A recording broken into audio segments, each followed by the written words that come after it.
falar do Gabigol, que assim, eu sou amigo do Gabigol, eu chamo ele de chato. Eu falo, mano, como você é chato, velho. Você é muito chato, mas como é que a gente gosta de você sendo chato? E dentro do campo ele parece mais chato ainda pedindo a bola. E assim, é um bagulho que eu sempre falo de atacante, que atacante tem que ter tesão de fazer gol, mano. E ele é um cara que ele tem essa parada. Como é que é com ele fora de campo, né? Aquela parte da resenha, né? Obviamente que a gente quer, tipo, conta pra gente alguma história dele fora de campo. E como é que é ele dentro de campo mesmo, que é pedindo a bola, enchendo o saco o tempo todo mesmo. Bom, o Gabi, cara, eu gosto demais dele. Sempre gostei. No começo eu encontrei ele uma vez em Santos e até achei, pô, cara, estranho esse moleque. Mal falou, mal cumprimentou. Mas depois eu fui entender que é um cara que também tem a timidez dele, por mais que não pareça, ele é um cara tímido. E depois eu entendi aquilo. E aí ele abriu, pô, cara, sou teu fã. Foi o pai dele também falando, caramba, a gente ia te assistir, fomos ver lá a comemoração do título, 2002. E assim, tem essa ligação. E com o Gabi, o que eu vejo muitas coisas? Eu me vejo nele, não adianta a gente querer cobrar das pessoas que elas têm o mesmo pensamento que nós, depois de tudo que vivemos. Cara, ele tá no momento dele, ele vai cometer os erros dele e isso tem que ser entendido e respeitado. Muitas pessoas não fazem isso, né, cara? Tipo assim, aquele cara, mas peraí, mano, quantos anos que ele tem? 18, tá. É famoso, dinheiro, todo esse mundo. E você, como é que era? Volta lá. Você com 18 anos, o que você vivia? Como é que era? Você era responsável igual você é hoje? E você tinha fama, o dinheiro dele? Pô, cara, se não tiver essa empatia, nunca vai chegar a lugar nenhum. Então, quando eu vejo pro Gabi umas coisas que às vezes ele é chato mesmo, só que eu falo, cara, eu já fui assim, eu já fiz isso, eu já fiz aquilo. Só que o Gabi tem uma coisa que eu gosto, cara. Ele tem uma parte boa dentro dele de sinceridade, de querer fazer o que é certo. Às vezes não consegue.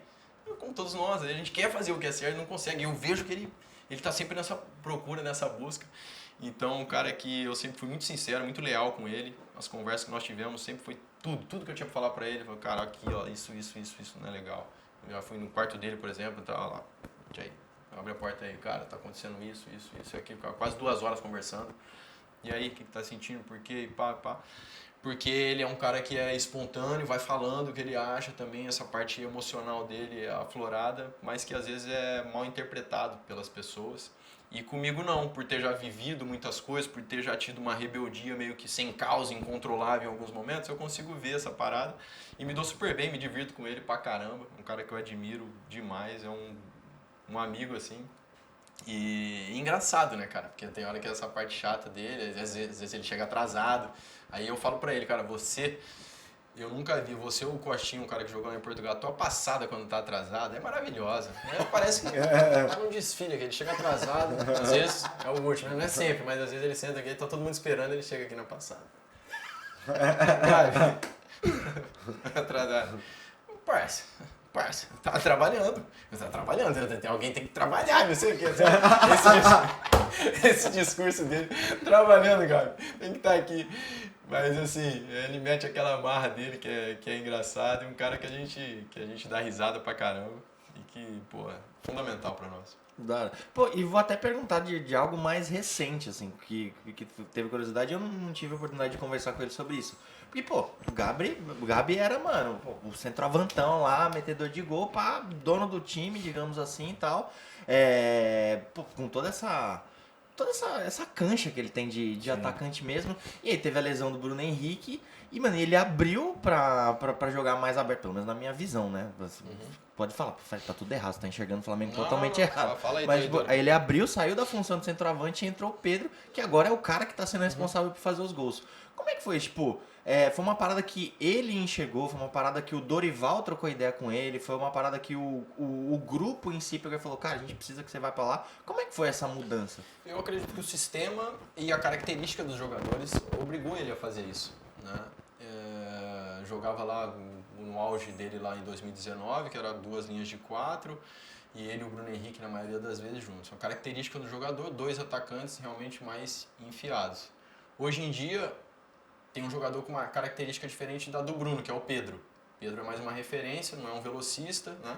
É mais posicional. E então o Gabi tem que buscar um outro espaço. Antes ele trocava com essa mobilidade do Bruno, hoje ele tem que buscar um outro espaço que já tem um cara que é referência ali, que é um cara de área.